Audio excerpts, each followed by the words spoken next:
अस्सलामुअलैकुम स्टूडेंट्स। हमने last discussion की थी अबाउट मेंडलीव्स पीरियोडिक टेबल, जो कि बेस्ड करता था एलिमेंट्स के एटॉमिक मासेस पर। और जैसे कि हमने देखा था कि इसके कुछ डिफेक्ट्स थे जिसके बिहाफ पर उसे रिजेक्ट कर दिया गया था। मेंडलीव्स ने एलिमेंट्स को एटॉमिक मासेस के बेस पर अरेंज किया था, तो इसकी वजह कर बहुत सारी कन्फ्यूजन्स अराइज हुई थी। और वो कन्फ्यूजन जो थी वो एलिमेंट्स को कहाँ प्लेस करना है, यानी उनकी पोजीशन के हवाले से थी, क्योंकि इसने बहुत सारे एलिमेंट्स को रॉन्ग प्लेस कर दिया था।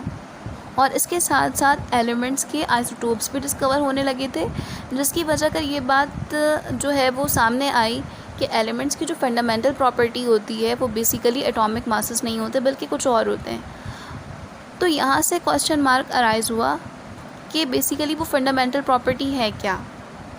1914 में मोज़ले ने एटॉमिक नंबर को दरियाफ्त किया और इसके नतीजे में मॉडर्न पीरियोडिक टेबल वजूद में आया।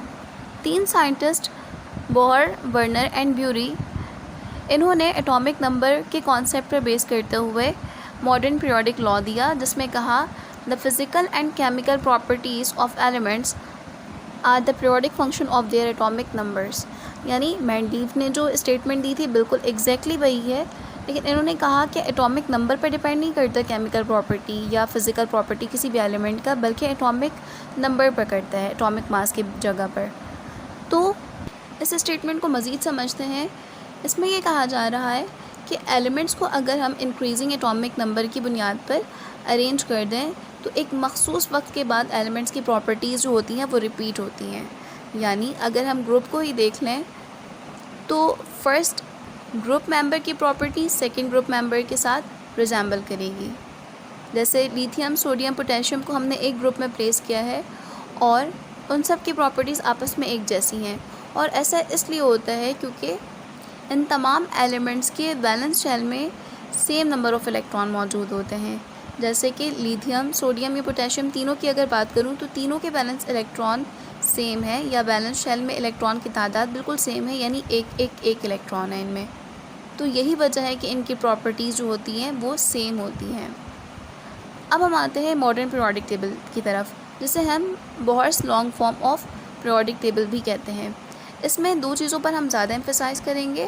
First one is period and second one is group. First हम पीरियड को डिस्कस करेंगे। पीरियड जो है वो बेसिकली हॉरिजॉन्टल लाइन को कहते हैं और पीरियड को हम सीरीज़ का नाम भी देते हैं। इस मॉडर्न पीरियोडिक टेबल में हमें 7 पीरियड्स नज़र आएंगे और पीरियड्स में जितने भी एलिमेंट्स मौजूद होते हैं उनकी प्रॉपर्टीज़ आपस में एक दूसरे से डिफरेंट होती हैं। यानी इसमें कुछ एलिमेंट ऐसे होंगे जो मेटल होंगे, जो कुछ नॉन मेटल और कुछ मेटलॉइड भी हो सकते हैं। तो हम 1 बाय 1 पीरियड को डिस्कस करेंगे। फर्स्ट पीरियड जो हमारे पास है उसमें 2 एलिमेंट्स हैं, हाइड्रोजन एंड हीलियम। और ये पीरियड जो होता है वो बेसिकली के शेल में मौजूद, या ये कह लें कि के शेल को फिल कर रहा होता है इलेक्ट्रॉन से। न्यूक्लियस के बाद जो फर्स्ट शेल होता है उसे हम के शेल का नाम देते हैं। तो फर्स्ट पीरियड को हम कह सकते हैं कि ये के शेल को फिल कर रहा होता है। इसे हम शॉर्टेस्ट पीरियड कंसिडर करते हैं बिकॉज इसमें 2 ही इलेक्ट्रॉन्स होते हैं, 2 ही एलिमेंट्स मौजूद हैं। इसके बाद सेकेंड एंड थर्ड पीरियड को हम कलेक्टिवली पढ़ेंगे। इसे हम शॉर्ट पीरियड का नाम देते हैं, यानी second period and third period both are short periods. इन दोनों में 8 एलिमेंट्स मौजूद होते हैं और क्योंकि ये के शेल के बाद आते हैं तो हम इसे एल एंड एम शेल का नाम देते हैं। सेकेंड पीरियड में 8 एलिमेंट हैं जो कि स्टार्ट होता है लिथियम से और एंड होता है वो नियॉन पर। इसी तरह से थर्ड पीरियड स्टार्ट होता है सोडियम से और ये ख़त्म होता है कहाँ पर, आर्गन पे जाके। यानी इसमें जो चीज़ देखने वाली है वो ये है कि लिथियम जो है वो एक मेटल है, जबकि आखिर में जो एलिमेंट्स आ रहे हैं, यानी कि अगर मैं सेकंड पीरियड की बात करूँ तो लिथियम एक मेटल है और इसका जो लास्ट मेंबर है वो नियॉन है, जो कि एक नोबल गैस है। तो इन दोनों की प्रॉपर्टीज़ आपस में बिल्कुल डिफरेंट हैं। इसी तरह से हम आते हैं फोर्थ एंड फिफ्थ पीरियड में, जिसे हम लॉन्ग पीरियड का नाम देते हैं। इन दोनों पीरियड में 18 एलिमेंट्स मौजूद हैं और ये दोनों एन एंड ओ शेल को फिल कर रहे होते हैं। चौथा पीरियड जो है वो पोटेशियम से स्टार्ट होता है एंड क्रिप्टॉन पर ख़त्म होता है, जबकि फिफ्थ पीरियड जो है वो रुबीडियम से स्टार्ट होता है एंड जीनॉन पर एंड होता है। इसी तरह से छठा पीरियड यानी 6th पीरियड को हम लॉन्गेस्ट पीरियड का नाम देते हैं और इसमें जो है वो 32 एलिमेंट्स मौजूद हैं, जो कि स्टार्ट होता है सीजियम से, और ये एंड होता है रेडॉन पे। 6th पीरियड में जब हम मूव कर रहे होते हैं तो इसके एलिमेंट्स यानी 3 एलिमेंट फिल होने के बाद ये डाउनवर्ड मूव कर जाता है, यानी लैंथेनाइट की तरफ मूव कर जाता है। इसके बाद है 7th पीरियड, जिसे हम इनकम्प्लीट पीरियड कहते हैं, और ऐसा हम इसलिए कहते हैं क्योंकि इसमें एलिमेंट्स अभी तक कंप्लीट डिस्कवर नहीं हुआ, यानी जितने भी एलिमेंट्स डिस्कवर होते हैं हम उसे 7th पीरियड में रख देते हैं। अभी तक 8वां पीरियड हमने नहीं बनाया मॉडर्न पीरियोडिक टेबल में, या इसमें कोई मॉडिफिकेशन नहीं की है। 7th पीरियड स्टार्ट होता है फ्रेंशियम से, और इसमें अभी भी कैपेसिटी है न्यू एलिमेंट्स के लिए। 7th पीरियड में जब हम मूव कर रहे होते हैं तो 6th पीरियड की तरह ये भी डाउनवर्ड मूव कर जाता है, और 3 एलिमेंट के बाद ये नीचे की तरफ मूव करता है, जिसे हम नाम देते हैं एक्टिनाइट सीरीज़। लैंथेनाइट और एक्टिनाइट सीरीज़ ये जो दोनों हैं इन्हें हम इनर ट्रांजिशन एलिमेंट्स का नाम देते हैं, या इसका दूसरा नाम एफ ब्लॉक एलिमेंट्स भी है। इसके बाद हम आते हैं ग्रुप की तरफ। ग्रुप जो है वो वर्टिकल कॉलम को कहते हैं, और मॉडर्न पीरियोडिक टेबल में इसे 2 फैमिली में डिवाइड किया गया है, A family and B family. A group को हम नाम देते हैं मेन और रिप्रेजेंटेटिव एलिमेंट्स का, जबकि बी फैमिली को हमने नाम दिया हुआ है ट्रांजिशन एलिमेंट्स का। अब फर्स्ट हम डिस्कस करेंगे ए फैमिली के बारे में। ग्रुप 1A यानी अल्कली मेटल्स हम इसे कहते हैं, और लिथियम फैमिली भी कहते हैं। ये स्टार्ट होता है लिथियम से, then sodium, potassium, rubidium, caesium and francium, और इन सब में वैलेंस इलेक्ट्रॉन की तादाद बिल्कुल सेम है। ग्रुप में जैसे जैसे हम डाउन जाते हैं एलिमेंट्स के atomic radii and atomic volumes increase हो रहे होते हैं। सेकेंड ग्रुप है अल्कलाइन अर्थ मेटल्स का, जिसे हम बेरिलियम फैमिली कहते हैं। ये स्टार्ट होता है बेरिलियम से, then magnesium, calcium, strontium, barium and radium. इसमें वैलेंस इलेक्ट्रॉन 2 होते हैं, यानी इन तमाम एलिमेंट्स में 2-2 वैलेंस इलेक्ट्रॉन होंगे। लास्ट मेंबर जो होता है यूजुअली वो रेडियो एक्टिव होता है, ना सिर्फ ग्रुप 2 में बल्कि ग्रुप 1 में भी। थर्ड ग्रुप है बोरॉन फैमिली। ये स्टार्ट होता है बोरॉन से, then aluminium, gallium, indium and thallium. इन सब में 3-3 वैलेंस इलेक्ट्रॉन होते हैं।